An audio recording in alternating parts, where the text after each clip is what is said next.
They thought she was just a clerk with a clipboard. Just the girl who checked flashlights while real officers checked weapons. That was the running joke in the precinct. And the joke had gone on so long it became her shadow. Battery Girl, they called her, as if she were some mascot for backup power. No one imagined she could hold anything heavier than a toolkit. And yet, when the storm came, when lives hung by a thread, it wasn't the sergeant or the lieutenant whose name crackled across the emergency dispatch line. It was hers. Atlas Strix. Before we begin, tell me this. If you still believe that the quiet ones are the ones you should watch most closely, if you believe that patience can be more powerful than pride, then like and subscribe, because stories like this are exactly why we remember.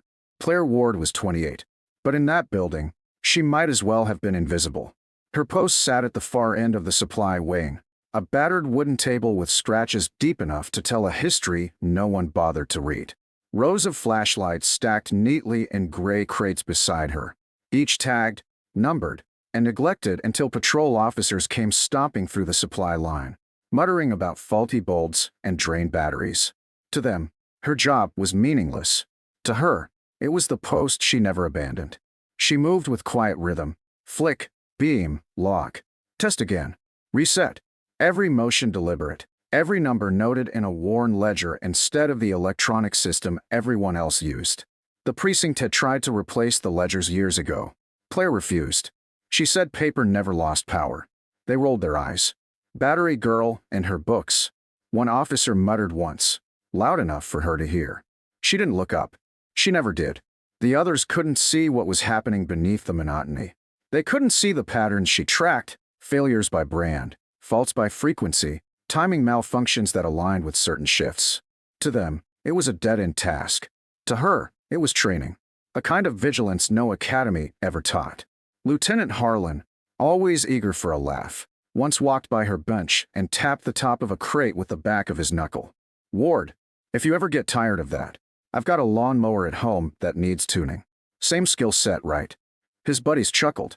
Claire just tested another flashlight, marking the small delay between clicks with the same steady pen stroke she'd used for years. She didn't answer back. She didn't defend herself. She knew what they didn't. Silence wasn't weakness. Silence was preparation.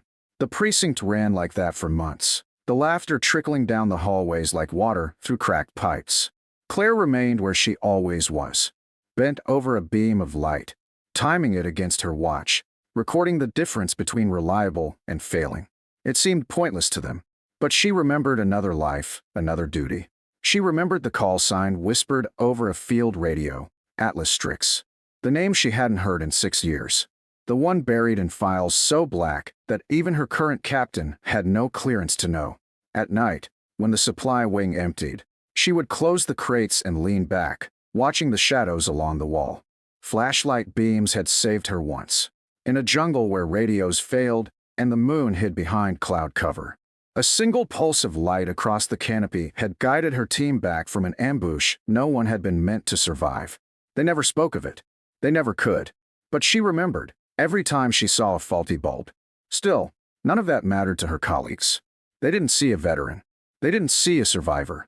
They saw the Battery Girl. And sometimes, in their ignorance, that was more dangerous than anything she faced overseas. One rainy Thursday, Claire sat at her table as the precinct buzzed about weekend plans and fantasy football scores. She heard the voices echoing from the break room. Hey, maybe Ward will bring us glow sticks next shift. She probably thinks batteries win wars. She probably writes love letters to those flashlights in her notebook. The laughter rolled and rolled, until one voice cut sharper than the rest. If she ever gets sent out on patrol, we're doomed. That one drew the loudest laugh of all. Claire didn't flinch. She flicked another switch, logged the delay, and kept moving. But there was one officer who didn't laugh. Rookie Sam Torres, barely 22, noticed how she paused before every test. How her eyes weren't on the light, but on the corners of the room, the doors, the vents. She scanned like a soldier, not a supply clerk. He didn't know what to make of it. He only knew he'd seen his uncle do the same after returning from Afghanistan. Torres watched in silence. The others dismissed her, and the hours dragged on. Outside, storm clouds gathered heavy and dark. The precinct scanners picked up the first hints of trouble. Flooded roads in the southern district, stalled cars on the bypass, Officers groaned about double shifts, about wading into ankle-deep water for stranded motorists. Claire kept testing one beam after another. Her ledger filled with times, margins, tiny notes only she could understand.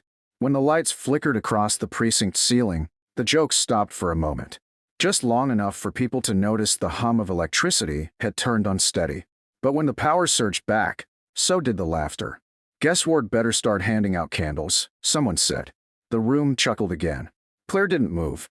She just turned another flashlight in her hand, her face calm but unreadable. She knew something they didn't. She always had. What they didn't realize, not yet, was that storms have a way of stripping titles, of exposing who is really prepared and who is only pretending. And in a matter of hours, every smirk in that building would fade. Because when the dispatch line finally broke through with static and urgency, it would not call for the sergeant. It would not call for the lieutenant. It would not call for the men who laughed. It would call for her. But that night, as the storm gathered strength outside and the precinct drowned itself in mockery and coffee, Claire Ward stayed at her table, steady hands testing lights that no one else believed mattered. She kept her silence. She kept her post. And she waited. Because waiting, she knew, wasn't weakness. Waiting was preparation. The storm had teeth. By sundown, the streets outside were a maze of water, runoff turning gutters into rivers, bridges into fragile threads. Radios squawked with overlapping calls, stalled vehicles, missing motorists, power outages spreading block by block. Inside the precinct, the mood shifted from lazy chatter to restless noise. Everyone talked louder than they worked, until the chaos was louder than the storm itself. Claire Ward sat where she always sat, her ledger open, her pen scratching with calm certainty. She had seen this before, not this exact storm, but the same kind of unraveling. Not in a city, but in a desert base when power cut out, when systems collapsed, when young officers shouted over each other until silence became the only command that could steady them. That silence never came here. Instead, Sergeant Pike barked into his radio, demanding updates that no one could confirm. Dispatchers scrambled with sheets of paper, phones ringing faster than they could be answered. In the corner, Lieutenant Harlan banged a fist against the vending machine, muttering about caffeine while the city he was sworn to protect drowned. And then it happened. The call no one expected. The radio snapped alive with sharp static, cutting through every voice in the room. A voice not local. A voice not filtered through precinct channels. Direct. Commanding. Unmistakable. Atlas Strix, report. Authorization. Join rescue strike force. Immediate. The room froze. For a breath, no one moved. The words hung heavy in the air, as if they had slipped into the wrong building. Atlas Strix? No one recognized it. Not the rookies. Not the sergeant. Not even the lieutenant. But one person did. And she was already standing. Claire Ward set down her pen. Slowly, deliberately, she closed her ledger, slid it beneath her arm, and reached for the crate of flashlights she had been testing since morning. No one spoke, but the silence was louder than any insult she'd endured in months. Lieutenant Harlan finally broke it, his voice uncertain. That call wasn't for us. Must have been cross-channel interference. Some code name. But his words died as Claire reached into the crate and began handing out flashlights, one by one. Not like a clerk distributing supplies. Like a commander issuing tools to soldiers. Each light was tested, timed, marked. None failed. "Take it," she said quietly to Torres, who had stepped forward instinctively. "You'll need it when the power goes down again." He took it without question. Something in her voice carried weight, the kind that didn't ask for belief, it demanded it. Others hesitated. No one laughed this time. The radio crackled again. The same voice, sharper. "Atlas Strix, confirm receipt. Do not delay." All eyes turned to Claire. She pressed the side of her radio, her voice steady. "Atlas Strix. Confirmed. Standing by." The effect was immediate. Officers who had spent months dismissing her now stared as if seeing her for the first time. Not Battery Girl. Not the supply clerk. Something else. Someone else. Sergeant Pike's jaw tightened. "Ward, what the hell is going on? Who authorized you to use that call sign?" She didn't look at him. She clipped her radio to her belt, adjusted the strap of her gear back, and moved toward the door. "Storm Rescue needs a leader.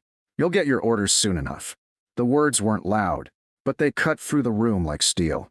Torres stepped after her. "What's Atlas Strix?" he asked. She paused only long enough to meet his eyes. In that glance, he understood it wasn't a nickname. It was a name carried in blood and silence. One that didn't belong to the precinct, but to something larger, older, and far beyond their clearance. The others remained motionless. Harlan's smirk had vanished, replaced by pale confusion. Pike opened his mouth to demand answers, but the blare of emergency sirens from outside drowned him out. The storm was here. Claire pushed through the double doors, her boots striking the tile in measured rhythm, every step certain, as if she had been waiting for this moment all along. And maybe she had, because sometimes the world doesn't call the loudest voice in the room. Sometimes it calls the one who has been quiet the longest. And now, the name they thought was a joke, Battery Girl, was gone. In its place stood Atlas Strix. The river was no longer a river. It was a black, boiling monster that had swallowed half the southern district. Trees bent sideways under the weight of the current. Sirens wailed faint in the distance, drowned by the roar of rushing water. A school bus, yellow once, now gray beneath the storm, sat half-submerged against a guardrail, tilted at an angle that promised it wouldn't hold for long. Officers argued on the roadside, their voices sharp with fear. The sergeant yelled for ropes, for flotation vests, for something, anything, that would look like control. None of it worked. The current laughed at their orders, ripping lines from their hands, snapping pools like twigs. Then Claire Ward arrived. Not as Battery Girl, not as the clerk in the corner. She arrived with her radio pressed to her shoulder, her voice crisp, her eyes sharp, her movements measured. She saw the scene once and knew exactly what to do. No hesitation. No wasted words. 2 lines upriver, 20 yards apart. Anchor with vehicles. Use the guardrail as the pivot. The sergeant spun. "Ward, you don't give orders here." But she wasn't talking to him. She was talking into the radio, her voice commanding the rescue strike force that was already on its way. And within minutes, headlights pierced the storm. Not patrol cars. Military transports. Federal flood response units. Boots on the ground moved fast, precise, as if her words were scripture. Because to them, they were. Atlas Strix was not a name whispered by mistake. It was a command code carried from another life. A life where missions weren't talked about, only survived. Torres stood by her side, flashlight beam steady in his trembling hand, watching as Claire pointed, signaled, directed. She wasn't louder than the storm. She didn't need to be. Her comm cut sharper than any scream. The ropes held. The lines went taut. Divers dropped into the water, tethered by Claire's pattern, her spacing, her discipline. And one by one, the children were pulled from the bus, lifted into waiting arms, carried to the roadside where mothers and fathers clutched them in disbelief. Not a single life lost. When the last child stepped onto dry ground, Claire lowered her radio. For the first time all night, she exhaled. Around her, officers who had spent months mocking her stood silent, soaked in rain, watching the woman they thought was a joke command an operation that had saved 20 lives. Sergeant Pike swallowed hard, words caught in his throat. Lieutenant Harlan stood pale, his smirk washed away with the flood. None dared speak. The strike force captain approached, rain dripping from the brim of his cap. He saluted sharply. Atlas Strix. As always, precise. Claire returned the salute with quiet respect. No flourish. No pride. Just recognition. Torres, still holding the flashlight she'd given him, whispered, "Ma'am, what are you?" She looked at him, the rain streaking across her face, her eyes steady. "Someone who never stopped serving," she said. The captain nodded, stepping closer so the others could hear. "Your precinct should know. She didn't just serve. She wrote half the protocols you all skimmed in academy training. Rescue under blackout. Pattern coordination in flood zones. Atlas Strix isn't just a code name. It's a doctrine." The words landed like stone in the silence. Pike blinked. Harlan shifted uncomfortably. No one moved. No one breathed. The captain's voice lowered, but it carried through the rain. "You mocked her for testing lights. But tonight, when your city went dark, she was the one who made sure you still had something to follow." Claire didn't linger. She didn't give speeches. She walked back to the crates in the transport truck, checked the gear, logged the times in her ledger, as if it were just another night at her table. By dawn, the storm eased. The floodwaters receded. The bus sat empty but upright, a monument to what could have been a tragedy. At the precinct, No one called her battery girl again. They didn't know what to call her. Some whispered commander. Others just called her ma'am. But Torres, the rookie who had seen it all, said it best when he repeated her call sign quietly under his breath, Atlas Strix. And that name carried farther than the storm. Weeks later, a new plaque appeared in the supply wing, mounted above her battered wooden table. It didn't mention her rank, her medals, or her missions. Just a single line. In darkness, she kept the light. Claire Ward never asked for thanks. She never sought credit.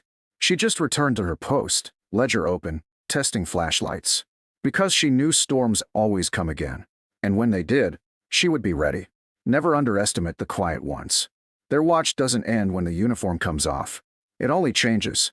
And when the world goes dark, it's their light we follow.